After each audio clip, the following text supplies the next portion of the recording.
I thought I would just do a really quick video on parent blaming.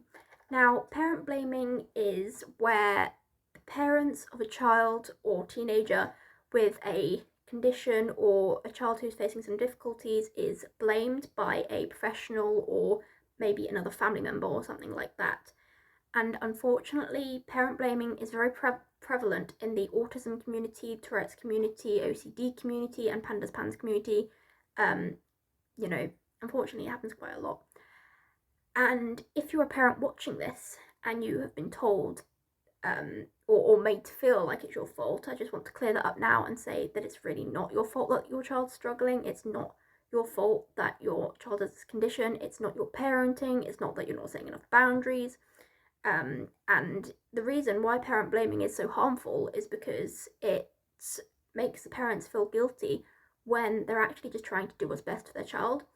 And it's also basically saying that the child's problems are not really problems in a way. It's kind of invalidating, because sometimes it's kind of intended to say like it's behavioural and something when a condition probably isn't behavioural.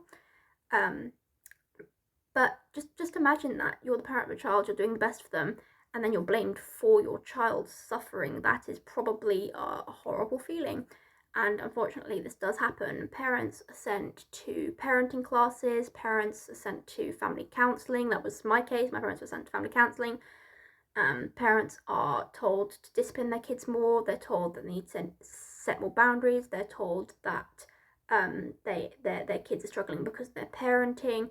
And it's just shocking to me how much parent blaming there actually is out there, because of course it's not only my case. I've heard from countless people in the autism community and other communities that this happens, and I don't really understand why.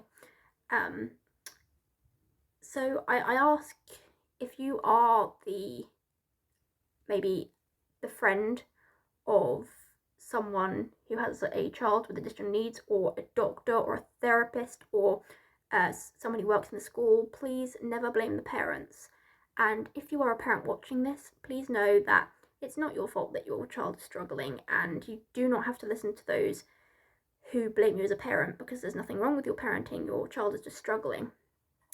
I think sometimes the reason why, potentially why the parents are blamed, is because symptoms of conditions may sometimes be worse in the home environment than they are in school or something. But this isn't actually because the parents aren't disciplining the child. It's because a child tries to hold everything together whilst in school. That takes up a lot of their energy and is very stressful, so that when they come home they may have rage attacks, meltdowns, and explosions of other symptoms. So that makes it look like there's something wrong with the home environment, but it's actually the opposite. The home environment is where the young person feels safe to let their symptoms out. But yes, it is really sad that parent blaming happens so much, and I really hope that as time goes on we can live in a world where parents are actually listened to because they know their child best, and met with compassion rather than judgment and blame.